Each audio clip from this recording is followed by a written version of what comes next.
Mucha controversia ha causado esta ley que mandó el Ejecutivo, en este caso la presidenta Claudia Sheinbaum al Congreso, una nueva ley de telecomunicaciones que prácticamente centraliza todo lo que tiene que ver con regulación, otorgamiento de concesiones, incluso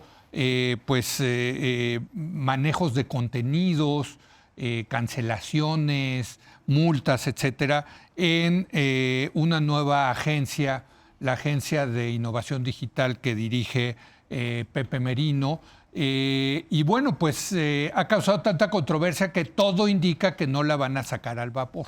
Todo indica que este albazo que pretendía dar Morena y sus aliados no va a ocurrir. A mí, más allá del albazo, Blanca, me preocupa esta idea de regresar a un arreglo institucional donde el Ejecutivo tiene todos los instrumentos para controlar a los medios de comunicación, tradicionales y no tradicionales, o sea, las nuevas redes plataformas, sociales, las plataformas. Me preocupa muchísimo.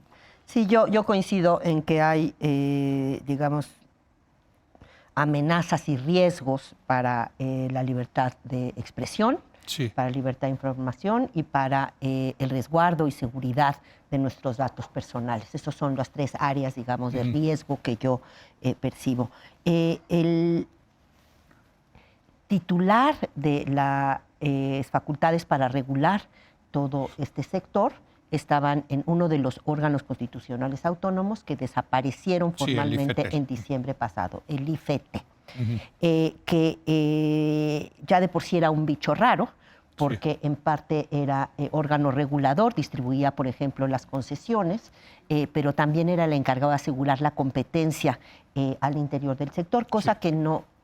Por favor, corríjanme, porque no soy para nada experta, pero no sé qué tanto hizo en materia de competencia. Pues no mucho. Y lo digo, pues nada, más bien pero nada. Mucho menos concentrado de lo que estaba en el 2020. Es decir, sí hubo un avance significativo en el avance de la competencia. Eso es cierto. Está bien, pero bueno, tampoco sí, pero no, digamos, ¿no? Pero como con claros. Estoy de acuerdo. En todo caso, fue parte del conjunto de organismos constitucionales autónomos que desaparecieron y, en efecto, hay un retorno al viejo modelo que estuvo presente en México durante muchísimos años, en donde era la Secretaría, en aquel caso de Telecomunicaciones y Transportes, la que distribuía estas concesiones, organizaba lo de su renovación y en general regulaba. En lo de contenidos, no era la Secretaría de Comunicación, era la Secretaría de Gobernación, que sigue siendo el caso, aunque ahora, por algunas de las imprecisiones, de la ambigüedad en la redacción de algunos de los artículos más contenciosos, también, más polémicos, no queda claro exacto ya si es contenido o no es contenido, etc. ¿Cuáles son algunos de los artículos de esta propuesta de nueva ley de telecomunicaciones que han causado más polémica?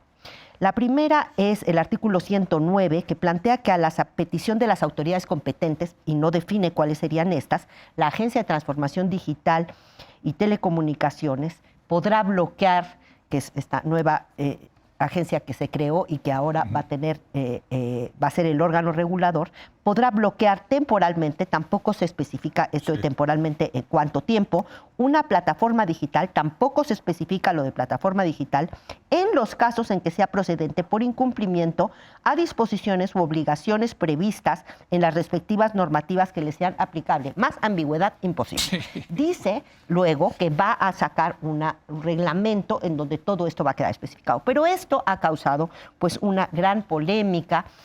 Ha habido por parte, desde luego, de los propios medios de comunicación, pero el gremio periodístico, el propio Naciones Unidas, el área de derechos humanos ha levantado la voz y creo que ha habido una respuesta favorable, desde mi punto de vista, de la presidenta Claudia Sheinbaum, que dijo, pues muy bien, vamos a detener esta aprobación al vapor, como tú decías, y vamos a discutirlo con mucho más detalle. Hay algunos otros elementos preocupantes, pero hasta aquí dejo esta primera intervención. Ahora, Chucho, a todos los gobiernos siempre están, hasta los más democráticos, no les gusta que los medios de comunicación tengan independencia, no es algo que les cause mucha emoción y felicidad.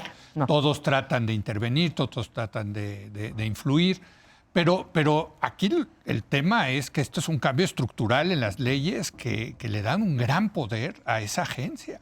Yo creo que es la creación de un monstruo institucional peligrosísimo. Creo que es francamente amenazante esta facultad que se le otorga precisamente por su ambigüedad, un órgano que tendría facultades que reemplazarían al Congreso mismo para definir cuáles son esas reglas que pueden llegar a desenchufar una red.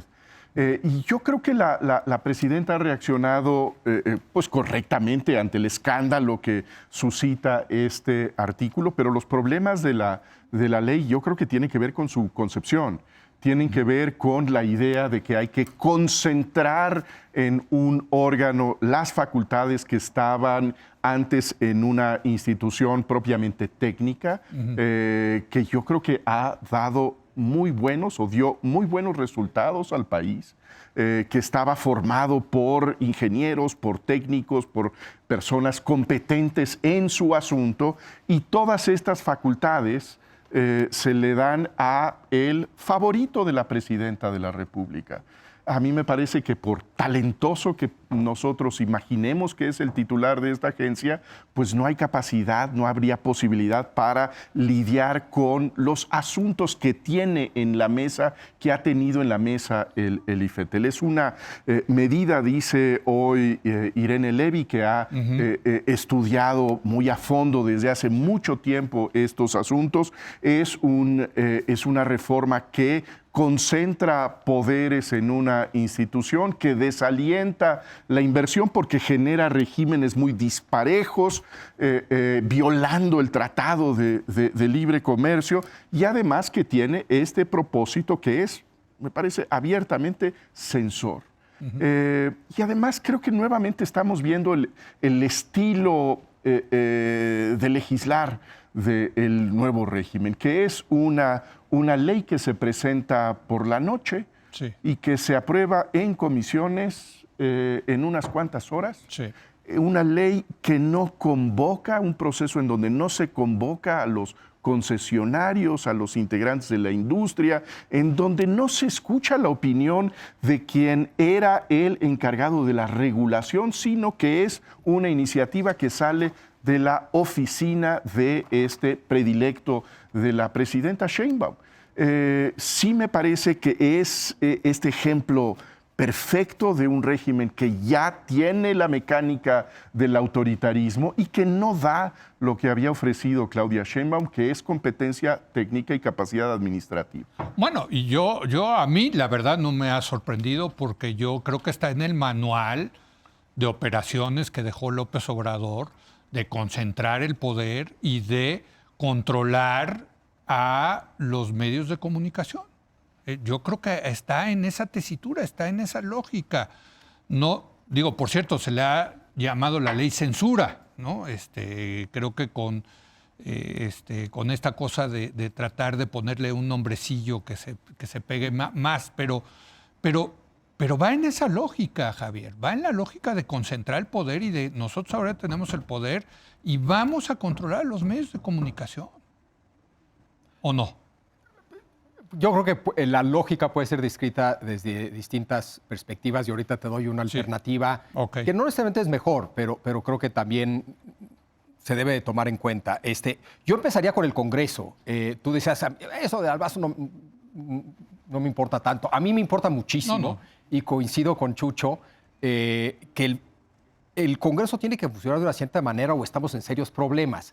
Sobre todo desde su perspectiva, desde la perspectiva de Morena. Es decir, cuando le estás dando el poder a la mayoría, cuando le estás quitando contrapesos a esa mayoría, más vale que esa mayoría en el Congreso se comporte de una cierta manera. Si no, estamos en serios problemas. Bueno, entonces, no ha sido el caso. Bueno, en efecto, ¿no? Entonces, yo estoy dispuesto a aceptar ciertos ajustes a los contrapesos que pueda tener esa mayoría, siempre y cuando esa mayoría se comporte de una cierta manera. Y no soy de los que cree que la mayoría solo se comporta de una manera si existen contrapesos. Pero, en fin, a mí sí me importa muchísimo lo del Congreso y la manera en que esto operó, aunque al mismo tiempo, qué bueno que esto está saliendo por la oposición en el Congreso, bien por la oposición en el Congreso, que más o menos hizo su chamba de decir aguas aquí, leyó en el poco tiempo que tuvo lo que había que leer y alertaron, etcétera. Y en ese sentido, dentro de de la mala operación en general del Congreso, bien por la oposición. Yo creo que hay una visión moral más que de concentración de poder. Obviamente es concentración de poder bajo la idea de que el poder está en buenas manos. Y si está en buenas manos, ¿cuál es el problema?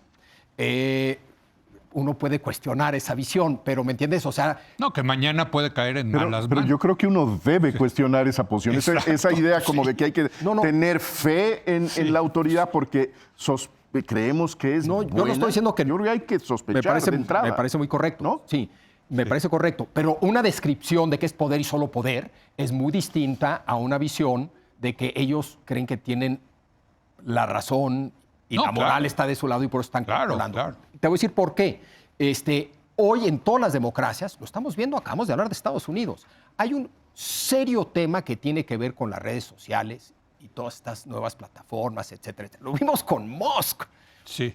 Lo vimos con Zuckerberg. ¿Cuál es una de las principales críticas que se le hace a Trump? Es el apoyo de ese aparato privado, de redes sociales, de Facebook, de X, de lo que tú quieras, sin ningún control, sin ningún contrapeso, sometido, aliado, no queda claro, con miedo, a veces sí, a veces no, unos más, otros menos, depende de quién seas, depende si jugaste golf, en fin, no sé.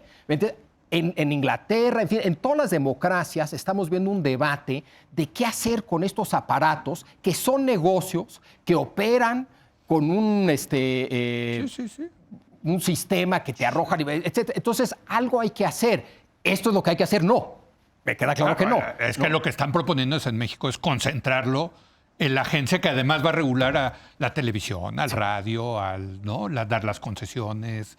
Va a ser una súper entidad gubernamental esto, ¿no?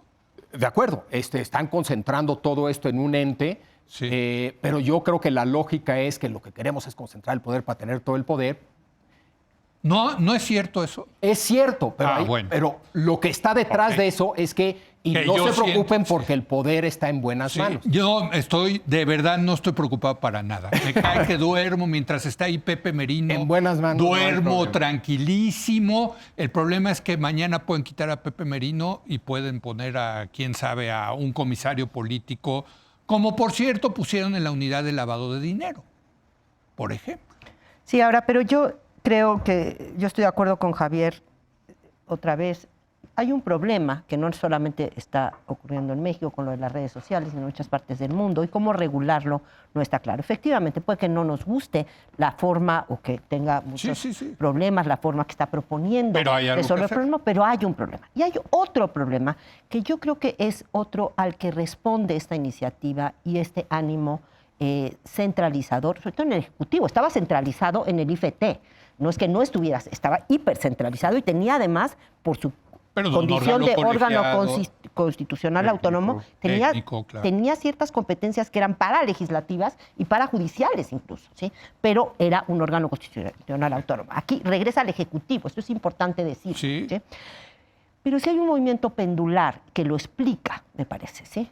Y es que durante buena parte de la historia del país que hubo regulación, pues digamos que estuvieron muy metidos, no solamente los escucharon, sino que muchos de los entes regulados, concretamente las empresas de radio y televisión, estuvieron pues muy, muy presentes en la redacción de esas legislaciones, incluyendo la del IFT.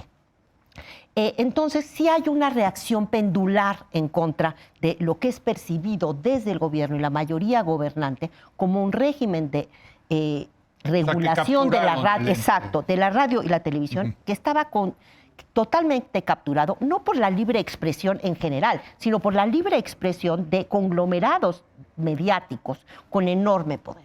Cómo hay un primer giro, lo vemos ya con Andrés Manuel López, y cómo lidiaba el gobierno mexicano, sobre todo ya después del predominio priista, bueno, también con el predominio priista, cómo lo utilizaba, pues básicamente a billetazo.